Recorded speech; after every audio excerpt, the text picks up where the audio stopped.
Assalamualaikum warahmatullahi wabarakatuh. Selamat pagi dan salam sejahtera untuk kita semua. Apa kabarnya teman-teman? Semoga dalam keadaan sehat walafiat ya.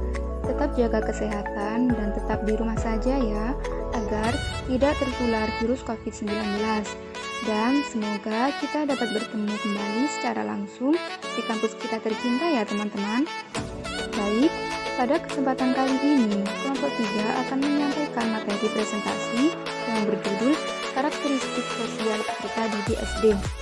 Sebelum kelompok 3 mempresentasikan hasil diskusinya, kita perkenalan dengan kelompok 3 dulu ya teman-teman. Perkenalkan, saya Ida Lutfia Syarifah dengan NIM 180404061 dan rekan-rekan saya Saniatul Fitri dengan NIM 180404005, Suci Rahmadanti dengan NIM 180404021, Muhammad Nurul Azmi dengan NIM 180404037, Nita Risma Wahyuni dengan NIM 180404051, Anggi Viviana dengan NIM 180404071, dan Khalifatul Karimah dengan NIM 180404087.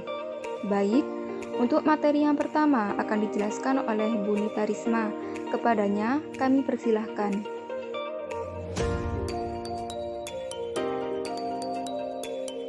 Pengertian karakteristik. Karakter menurut Pusat Bahasa Depdiknas merupakan bawaan, hati, jiwa, kepribadian, budi pekerti, perilaku, personalitas, sifat, tabiat, dan watak. Adapun berkarakter merupakan kepribadian, berperilaku, bersifat, bertabiat, dan berwatak. Menurut Tadkiro Musfiro, karakter mengacu pada serangkaian sikap atau attitude, perilaku atau behavior, motivasi atau motivation, dan keterampilan atau skill. Karakter berasal dari bahasa Yunani yang berarti to map atau menandai dan memfokuskan bagaimana mengaplikasikan nilai kebaikan dalam bentuk tindakan atau tingkah laku. Sedangkan karakteristik yang berasal dari bahasa Inggris yaitu karakteristik yang artinya mengandung sifat khas dari sesuatu. Jadi, dapat disimpulkan bahwa karakteristik itu adalah sesuatu sifat yang khas yang melekat pada diri seseorang atau suatu objek, dan pada setiap individu memiliki karakteristik yang berbeda-beda. Materi yang selanjutnya yaitu karakteristik siswa SD. Tingkatan kelas di sekolah dasar dapat dibagi menjadi dua, yaitu kelas rendah dan kelas tinggi. Kelas rendah terdiri dari kelas 1, 2, dan 3, dengan kelas tinggi yaitu kelas mulai dari kelas 4, 5, dan 6.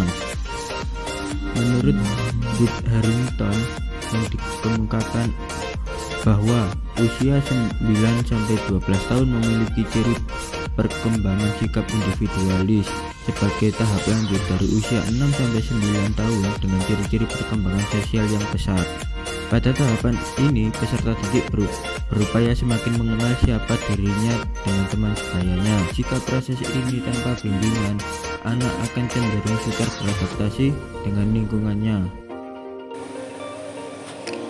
Keterampilan sosial itu terbagi dalam 4 kategori. Yang pertama, environmental behavior, merupakan bentuk perilaku yang menunjukkan tingkah laku sosial individu dalam mengenal dan memperlakukan lingkungan hidupnya. Contohnya yaitu seperti peduli lingkungan. Lalu yang kedua, interpersonal behavior, ialah bentuk perilaku yang menunjukkan tingkah laku sosial individu dalam mengenal dan mengadakan hubungan dengan sesama individu lain. Contohnya yaitu membantu orang lain, bersikap positif terhadap orang lain, dan juga memberi salam pada orang lain. Lalu yang ketiga ada self-related behavior, yaitu bentuk perilaku yang menunjukkan tingkah laku sosial individu terhadap dirinya sendiri. Contohnya, sikap positif terhadap diri sendiri, perilaku bertanggung jawab, dan perilaku beretika. Lalu yang terakhir ada task-related behavior, yaitu bentuk perilaku atau respon individu terhadap sejumlah tugas akademis.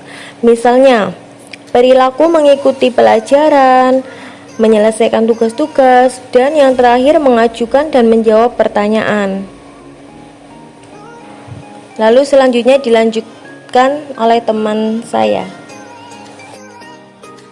Baik, lalu yang selanjutnya yaitu keterampilan sosial.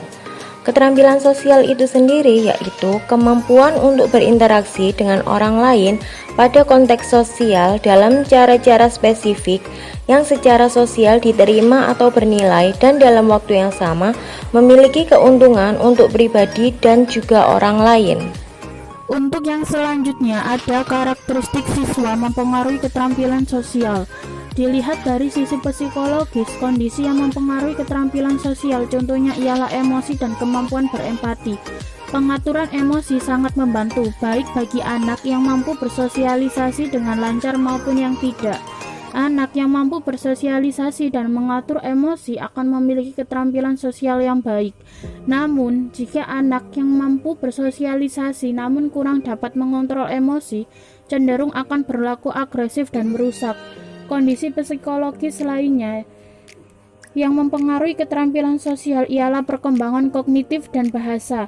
Kemampuan sosial kognitif dapat mempengaruhi keterampilan sosial anak, seperti kemampuan melihat dari perspektif orang lain dan kemampuan berempati.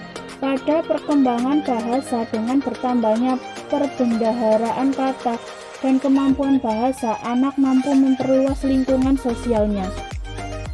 Materi yang selanjutnya yakni pengaruh teman sebaya terhadap keterampilan sosial. Besarnya pengaruh interaksi teman sebaya terhadap perkembangan perilaku sosial anak dapat terjadi karena interaksi dengan teman sebaya memberi anak standar perilaku yang disetujui oleh kelompok sosialnya dan memberi anak sumber motivasi untuk mengikuti standar perilaku melalui persetujuan atau ketidaksetujuan sosialnya. Keuntungan bagi keterampilan sosial melalui interaksi dengan teman sebaya, yakni anak tidak saja mempunyai kesempatan untuk belajar tentang perilaku-perilaku yang harus ditempatkan, tetapi anak juga mendapatkan kesempatan untuk orang lain menilai perilaku anak tersebut. Pemberian kesempatan pada anak untuk menjalin hubungan dengan teman sebayanya merupakan media bagi anak untuk mencoba dan mengembangkan keterampilan sosial yang telah didapatnya dari orang tua dan di sekolahnya. Jadi, teman sebaya dapat mempengaruhi keterampilan sosial anak, karena dalam proses saling mengenal dan berhubungan, anak akan memulai mempertimbangkan pandangan serta penerimaan dari teman sebayanya. Apa itu perkembangan sosial peserta didik SD?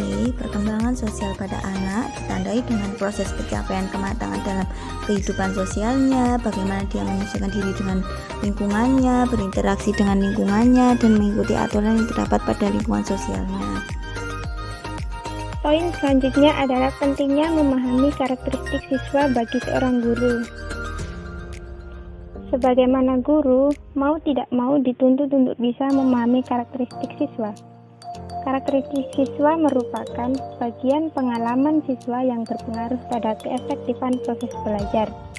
Di dalam proses pembelajaran sendiri, guru perlu memahami setiap karakter siswa yang jauh lebih beragam.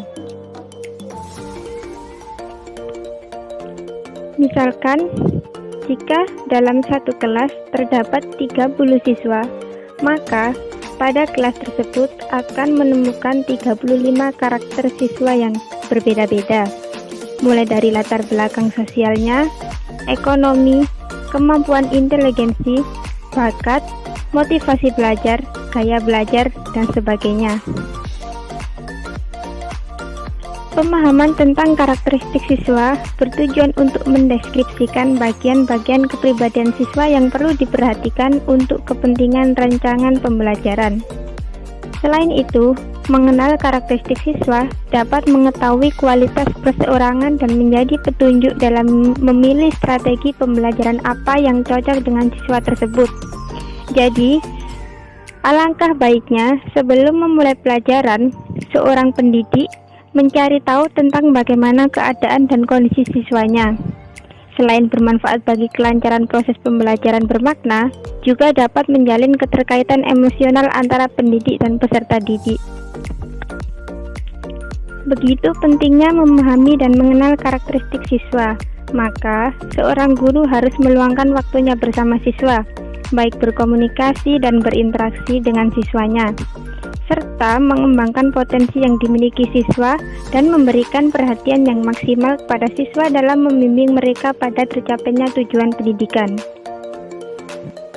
Kesimpulan, karakteristik merupakan suatu sifat yang khas yang melekat pada diri seseorang atau suatu objek, dan pada setiap individu memiliki karakteristik yang berbeda-beda. Pada tahapan ini, anak atau peserta didik berupaya semakin ingin mengenal siapa dirinya dengan teman sebayanya. Jika proses ini tanpa bimbingan, anak akan cenderung sukar berpartisipasi dengan lingkungannya. Untuk itulah, sekolah memiliki tanggung jawab untuk menanggulanginya. Adapun beberapa perkembangan pada anak usia 9-12 tahun diantaranya yaitu 1. Perkembangan kognitif, 2. Perkembangan bahasa, 3. Perkembangan berbicara, dan 4. Minat baca. Demikian isi presentasi kami kali ini. Semoga apa yang kami jelaskan dapat bermanfaat bagi kita semua. Jika ada kekurangan, mohon dimaafkan, karena kesempurnaan benar-benar hanya milik Allah Subhanahu wa Ta'ala. Akhirul kalam, wassalamualaikum warahmatullahi wabarakatuh.